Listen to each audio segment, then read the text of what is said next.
Hello students, in today's lecture we are going to complete the tools of the biotechnology. In last lecture we have seen the technique that is the polymerase chain reaction, or which is also called as the PCR technique, and it is a technique where there is an amplification of the DNA or in vitro multiplication of the DNA takes place. We have seen in detail the different steps of the PCR. We will revise again. First step is the denaturation of the DNA. Second step is the annealing, where primer get attached to the single stranded DNA, and third step is the extension, where this primer, with the help of to this primer, DNA polymerase extend the DNA new strand of the DNA. So in previous lecture we have completed the diagram, we have studied different steps, the machine which is called as a thermal cycler. All point we have discussed in last lecture. So in today's lecture the remaining part of this PCR will complete now. So for one complete cycle of the PCR there will be requirement of the 3 to 4 minutes. There will be requirement of 3 to 4 minutes. One complete PCR cycle म्हणजे काय, तर त्या पहिली step डिनॅच्युरेशन, दुसरी step आहे ॲनिलिंग आणि तिसरी step आहे extension of that single standard DNA. याला आपण म्हणतोय वन सायकल. आणि त्यामुळं PCRची वन सायकल कंप्लीट होण्यासाठी वेळ किती लागतोय, 3 to 4 मिनिट्स. आणि जे मशीन आहे ॲटोमॅटिक मशीन आहे, ज्याला आपण म्हणलेलं आहे थर्मल सायकलर, त्याला नाव काय दिलं आपण मशीनला, थर्मल सायकलर. या मशीनमध्ये ह्या ज्या तिन्ही स्टेप्स आहेत ह्या रेडीमेड आपल्याला ॲट अ टाईम व्यवस्थित झालेल्या पाहायला मिळतात. आणि यांचा नंबर आपल्याला टेक्स्टबुकमध्ये दिलेला आहे. जवळपास त्यांनी सांगितलेलं आहे 20 to 30 आपल्याला टाईम्स ही सायकल याच्यावर कंटिन्यू झालेली पाहायला मिळते. म्हणजे एका सायकलला वेळ लागतो 3 to 4 मिनिट्स. असं कंटिन्युअस 20 to 30 टाइम्स हे थर्मल सायकल ऑपरेट होत असतं. आणि एंडला तुम्हाला याच्या बिलियन्स ऑफ कॉपीज मिळतात, जे आपण करतोय या टेक्निकद्वारे.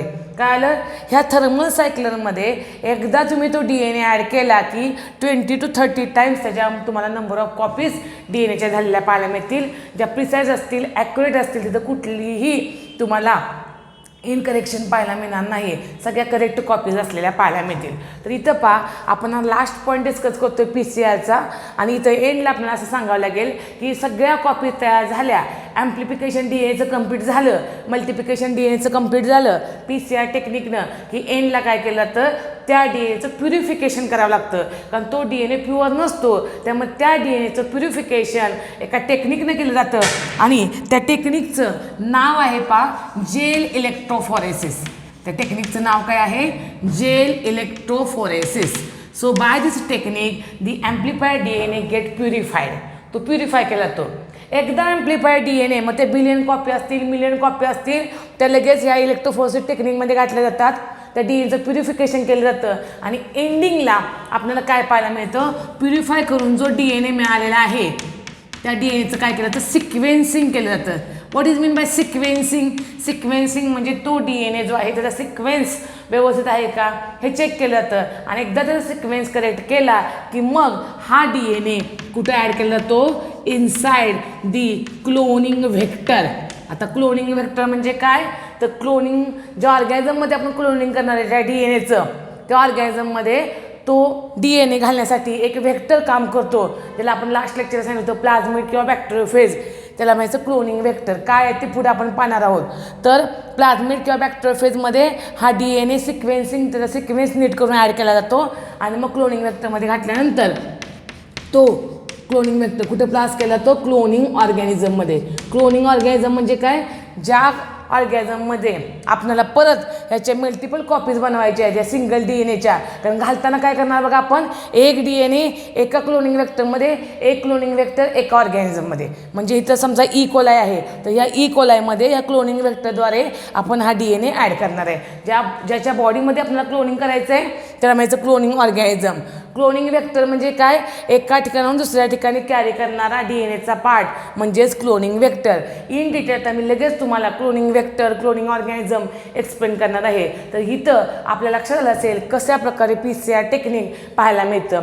तुम्ही सगळ्यांनी एक लक्षात घ्या, याच्यावर तुम्हाला 3 मार्काला क्वेश्चन विचारला जातो तो म्हणजे असा असतो, what is PCR, explain steps in detail. मग आपल्याला PCR म्हणजे काय, तर it is a process of DNA ॲम्प्लिफिकेशन हे सांगायचं आहे. आणि मग डायरेक्ट तुम्ही डायग्रॅम दाखवायचे की जे पहिली डायग्रॅम आहे डिनॅच्युरेशनची, डबल स्टँडर्ड DNA आपण कन्वर्ट केले सिंगल स्टँडर्डला, बरोबर आहे. नंतर सेकंड डायग्रॅम काढायचे ॲनिलिंगची, सिंगल स्टँडर्ड DNAला दोन्ही स्टँडला सिंगल प्रायमर अटॅच झालेलं दाखवायचे. आणि तिसरी स्टेप आपल्याला दाखवायचे एक्सटेन्शन प्रायमर झालेलं आहे with the help of DNA polymerase. पहा, फिगर जर करेक्ट आपण काढली तर तुम्हाला करेक्ट त्याचं डिस्क्रिप्शन लिहिता येईल आणि एक्झामिनर सुद्धा आउट ऑफ आउट मार्क्स देईल, कारण तिथं फिगर अतिशय महत्त्वाची आहे. बरीच मुलं काय करतात, फिगर न काढता सगळं PCR पाठ करून लिहितात.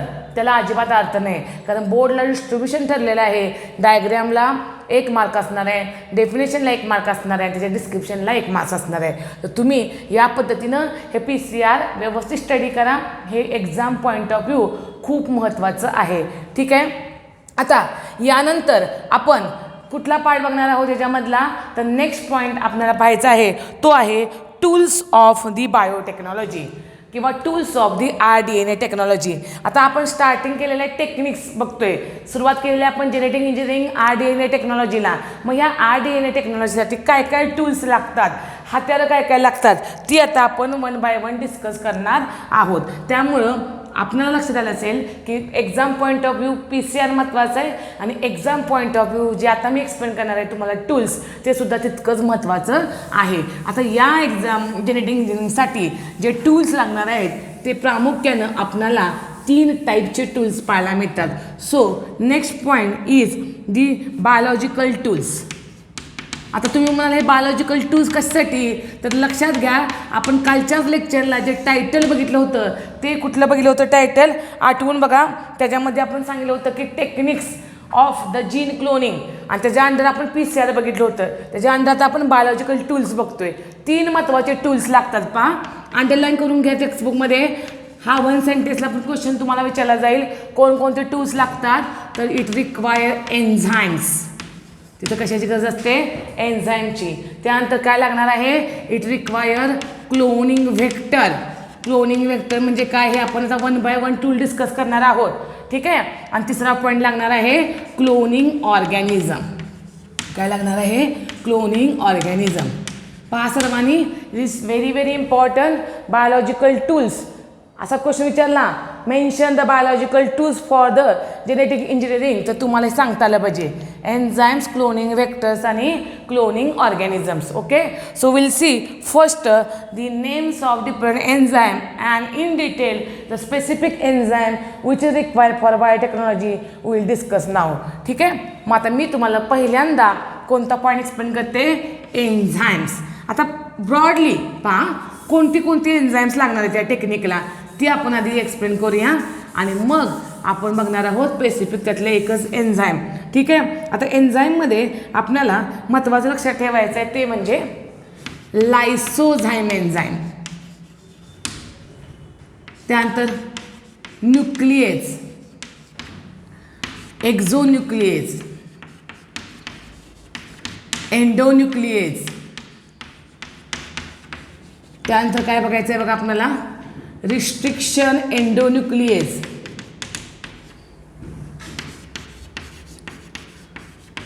Then DNA ligase, then DNA polymerase,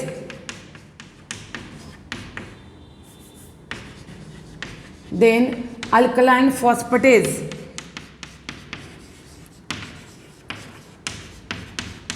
पण टेक्स्टबुकमध्ये तुम्हाला एन्झाईम्स हा पार्ट दिले की नाही, ते सगळे एन्झाईम्स अंडरलाईन करा. कुठले कुठले एन्झाईम्स आहेत बघा, तर न्यूक्लिएजेस, त्याच्यामध्ये एंडोन्यूक्लिएज, एक्झोन्यूक्लिएज, रिस्ट्रिक्शन न्यूक्लिएज, त्यानंतर DNA लायगेज, DNA polymerase, alkaline phosphatase आणि अजून एक एन्झाईम मेन्शन केलेलं आहे ज्याचं नाव आहे रिव्हर्स ट्रान्सक्रिप्टेज. त्याचं नाव काय आहे, reverse transcriptase.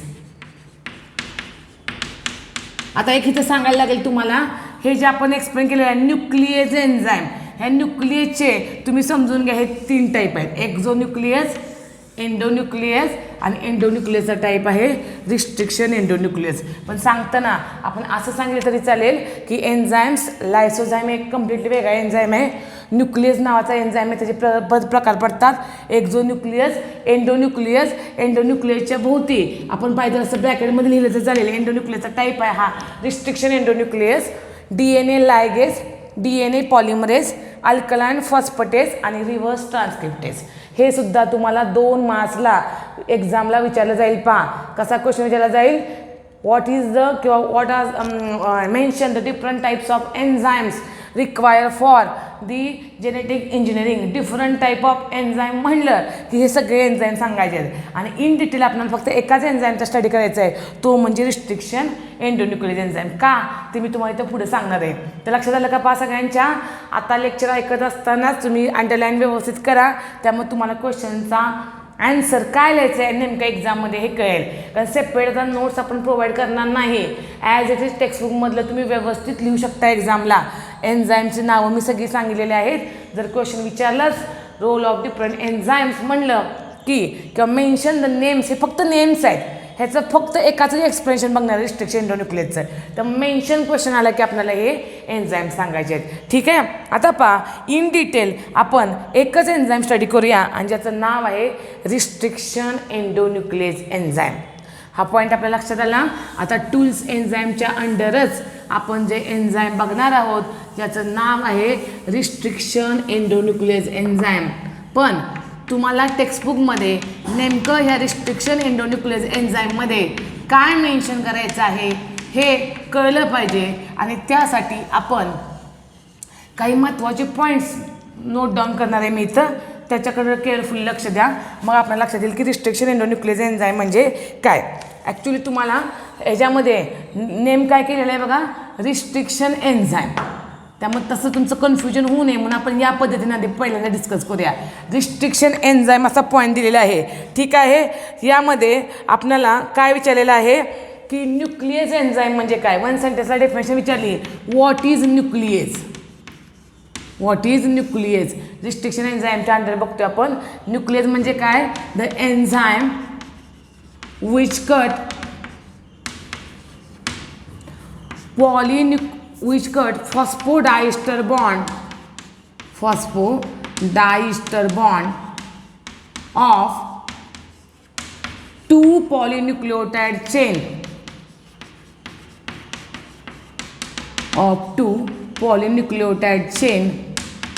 is called nucleus. 2 polynucleotide chain म्हणजे काय. As we know DNA is a double standard. म्हणजे या DNAच्या काय आहे तर 2 पॉलिन्यूक्लियोटाइड चेन आहेत. Suppose 1 is 3' to 5' another 1 is 5 to 3. मग या 2 पॉलिन्यूक्लियोटाइड चेनमध्ये जो बॉन्ड असतो जे 2 स्ट्रँडला कनेक्ट करतो त्या बॉन्डला आपण म्हणतो फॉस्फोडायस्टर बॉन्ड. 2 पॉलिन्यूक्लियोटाइड चेन एकमेकांना कनेक्ट करण्याचं काम कोणता बॉन्ड करतो, फॉस्फोडायस्टर बॉन्ड. आणि हा फॉस्फोडायस्टर बॉन्ड कट केला जातो आणि त्यामुळे 2 स्ट्रँड्स एकमेकापासून सेपरेट होतात. त्या एन्झाईमला नाव काय दिले आपण, न्यूक्लियस एन्झाईम. त्यामुळे अंडरलाईन करा डेफिनेशन. 1 सेंटेन्ससाठी विचारली व्हॉट इज न्यूक्लियस तर तुम्हाला सांगता आलं पाहिजे the enzyme which cut phosphodiester bond of 2 polynucleotide chain is called nucleus.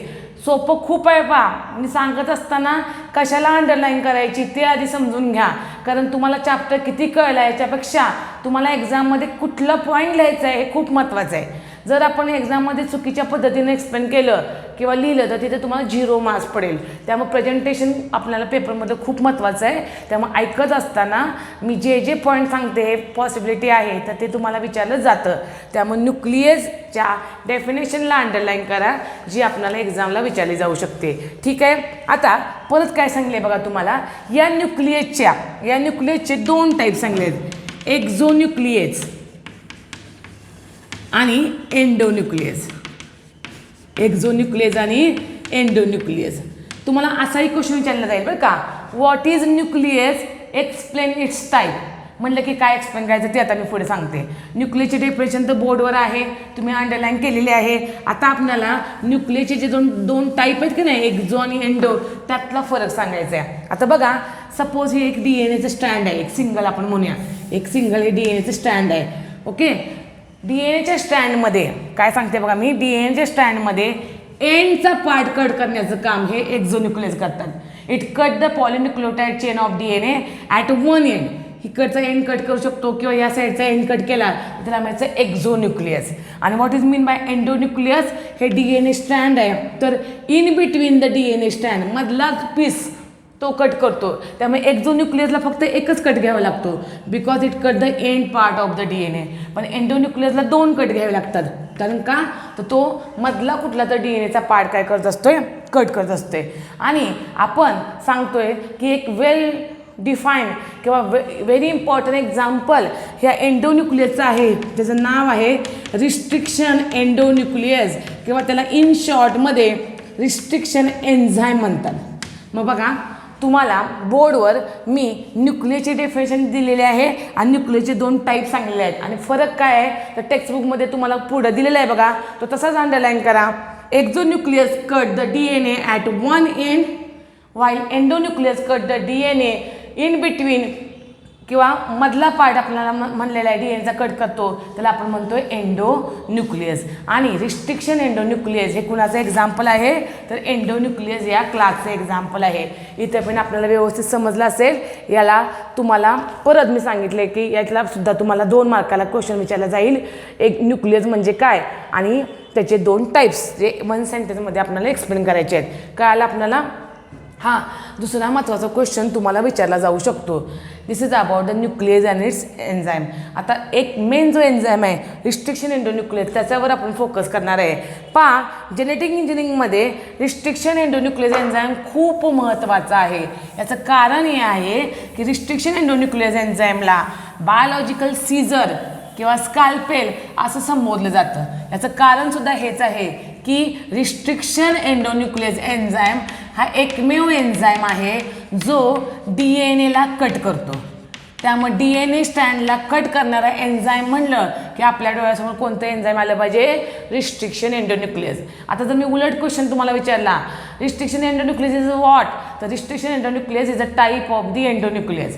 Endonuclease is a type of nucleus. आणि न्यूक्लियस म्हणजे काय? Enzyme that cut the phosphodiester bond of the polynucleotide chain. बरोबर आहे? म्हणजे पॉलिन्यूक्लियोटाइड चेनला कट करणारा enzyme nucleus. न्यूक्लियसचे 2 class Exo आणि एंडो. एंडोन्यूक्लियसचं एक्झाम्पल कोणतं आहे? Restriction endonuclease. आणि या रिस्ट्रिक्शन एंडोन्यूक्लियसला काय काय म्हणलेलं आहे? It is called as biological scissor. ह्याला म्हणलं जातं बायोलॉजिकल सीझर्स. का असं म्हणलं जातं बायोलॉजिकल सीझर्स? तर हे आहे एन्झाईम जे फक्त DNAला कट करू शकतं आणि DNAला दुसरं कुठलंही एन्झाईम कट करू शकत नाही. म्हणून रिस्ट्रिक्शन एंडोन्यूक्लियस एन्झाईमला आपण काय म्हणतोय? Biological scissor. आता तुम्ही लक्षात घ्या, या रिस्ट्रिक्शन एंडोन्यूक्लियसचा किती मोठा रोल आपल्याला जेनेटिक इंजिनिअरिंगमध्ये पाहायला मिळतो. कारण आत्ता पण मी तुम्हाला सांगितलं DNA किंवा RNAमध्ये आपण पाहिजे तसा बदल घडवून आणू शकतो only because of this enzyme. DNA बदल कधी घडवून आणला जाईल किंवा RNA बदल कधी घडवून आणला जाईल? त्या DNA किंवा RNAला आपल्याला कट करता आला पाहिजे. कट केला तरच आपण त्याच्यामध्ये चेंज घडवून आणू शकणार आहे. आणि कट करण्यासाठी त्या DNAला किंवा RNAला कोण काम करणार आहे? ओनली दिस एन्झाईम. आता रिस्ट्रिक्शन एंडोन्यूक्लियस एन्झाईम फक्त DNA कट करतो, त्यामुळे इथं RNA घ्यायचा नाही. आता सगळं जेनेटिक इंजिनिअरिंग आपण फक्त DNAशी रिलेटेड बघतोय, इथं RNAचा संबंध येत नाही. त्यामुळे तुम्ही नीट लक्षात घ्या की DNA टेक्नॉलॉजी किंवा genetic engineering is only manipulation of the DNA. आणि DNAला कट करणारे एन्झाईम मी सांगितलं रिस्ट्रिक्शन एंडोन्यूक्लियस. MCQला बरेच क्वेश्चन तुम्ही पुढे बघणार आहे. हे एन्झाईम नसेल तर कुठलंच टेक्निक पॉसिबल होऊ शकत नाही DNAशी रिलेटेड. कारण DNA हा कट केला जातो only because of this enzyme. ठीक आहे? मग आता मी तुम्हाला पहिल्यांदा restriction endonuclease enzyme for example तुम्हाला नावं ही जी माहीत हवी आहेत. रिस्ट्रिक्शन एंडोन्यूक्लियस एन्झाईम कशा प्रकारे DNA कट करतो, पॅलिंड्रोम सिक्वेन्स म्हणजे काय, त्यानंतर रेकॉग्नायझेशन सिक्वेन्स म्हणजे काय, ह्या छोट्या छोट्या टर्म्स आधी आपण पहिल्यांदा रिवाईज करू. कारण टेक्स्टबुकमध्ये त्यांनी खूप लेंदी दिलेलं आहे पहिल्यांदा, त्यामुळे तशा सिक्वेन्सनं शिकवलं तर तुम्हाला ते कळणार नाही. त्यामुळे आत्ता आपण रिस्ट्रिक्शन एन्झाईमला बायोलॉजिकल सीझर का म्हणले कळलं तुम्हाला? Because this enzyme only cut the DNA. Okay, this is the only answer of this. आता बघा, रिस्ट्रिक्शन एंडोन्यूक्लियस एन्झाईम जे आहे हे रिस्ट्रिक्शन एंडोन्यूक्लियस एन्झाईम आपल्याला काय पाहायला मिळतं? Cut the DNA at palindrome sequence. Now you should know what is mean by palindrome sequence. आता पॅलिंड्रोम सिक्वेन्स म्हणजे काय हे आपल्याला माहीत पाहिजे. आता पॅलिंड्रोम सिक्वेन्स म्हणजे मी एक वर्ड तुम्हाला सांगते मल्याळम. आता फॉर एक्झाम्पल इथं मी लिहिते मल्याळम MALAYALAM. बरोबर आहे का बघा, MALAYALAM मल्याळम. असं रीड करूया आपण MALAYALAM. या साईडनं रीड करा MALAYALAM. म्हणजे तुम्ही हे कोणत्याही डिरेक्शननं वाचलं, when you read like this it is a same, when you read like this it is also same. This is called as palindrome sequence. याला काय म्हणायचं, पॅलिंड्रोम सिक्वेन्स म्हणायचं. समजते का बघा तुम्हाला. मग हे मल्याळम ज्याला आपण असं रीड केलेलं आहे, कोणत्या डिरेक्शननं रीड करा, सिक्वेन्स सेम पाहायला मिळतो, त्याला म्हणायचं पॅलिंड्रोम सिक्वेन्स. DNA जेव्हा 5' to 3' एका स्टँडवर आणि 3' to 5' स्टँडवर जर सेम सिक्वेन्स असेल तर त्या सिक्वेन्सला DNA कट केला जातो, त्याला म्हणायचं पॅलिंड्रोम सिक्वेन्स. मी एक एक्झाम्पल तुम्हाला सांगते जे आपल्याला पुस्तकातच दिलेलं आहे आणि याच्यावरनं तुम्हाला पॅलिंड्रोम सिक्वेन्स हा व्यवस्थित समजायला सोपा जाईल. इथं सगळ्यांनी लक्ष द्या. एक सिक्वेन्स मी तुम्हाला दाखवते स्टँडचा. सपोज एक स्टँड असं आहे 3' to 5' आणि दुसरं स्टँड कसं आहे 5 to 3. आपण मॉलिक्युलर बेसिस ऑफ इनहेरिटन्समध्ये शिकलेलो आहोत की DNA नेहमी अँटी पॅरलल असतो. एक स्टँड 3' to 5' रन होतं, दुसरं 5 to 3' रन होतं. हे माहिती आहे आपल्याला, ठीक आहे. मग पहिलं जे स्टँड आहे 3 to 5 त्याच्यावरचा सिक्वेन्स बघा, याचा अर्थ तुम्हाला कळेल. इथं त्याच्यावरचा सिक्वेन्स काय काय दिलेला आहे बघा, CTTAAG हा सिक्वेन्स आहे. काय आहे, CTTAAG. आता हा सिक्वेन्स 5' to 3' मध्ये काय पाहायला मिळतो बघा, GAATTC. मग आता तुम्ही बघा हे DNAचं स्टँड तुम्ही जर असं रीड केलं CTTAAG तर याला आपण म्हणतोय पॅलिंड्रोम सिक्वेन्स. आणि मग इथे एक क्लिअर करा की रिस्ट्रिक्शन एंडोन्यूक्लियर एन्झाईम DNAला कुठेही रँडमली कट करत नाही. It only cut DNA at palindrome sequence. कारण DNAवर बऱ्याच ठिकाणी तुम्हाला पॅलिंड्रोम सिक्वेन्स पाहायला मिळतो आणि तिथंच तुम्हाला DNA हा कट केलेला पाहायला मिळतो. मग आपल्याला या ठिकाणी काय पाहायला मिळतं तर कट कसा घेतला जातो पहा, तर इथं G आणि AA मध्ये कट घेतला जातो आणि या ठिकाणी आपण सांगितलेलं आहे G आणि AA इथं कट घेतला जातो. म्हणजे DNA स्टँड असं कट केलं जातं. इथे एक स्टँडला कट घेतला इन बिटवीन G आणि A आणि इथे एक कट घेतला जातो इन बिटवीन G आणि A. That is called as a restriction cut.